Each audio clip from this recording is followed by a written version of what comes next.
महत्वाची बातमी. चीनी बनावटी व्हेंटिलेटरमुळे अमरावतीत एक दुर्घटना घडलेली आहे.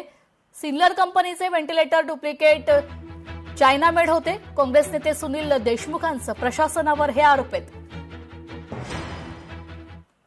सिन्नर कंपनीचं जे व्हेंटिलेटर होतं ते डुप्लिकेट होतं. म्हणजे आणि हे कोण बोलताय? डीन म्हणून झाले. अमरावती मेडिकल कॉलेजचे कोणी डीन आहेत त्यांनी कालच असं स्टेटमेंट दिलं की हे चायना मेड होते म्हणून.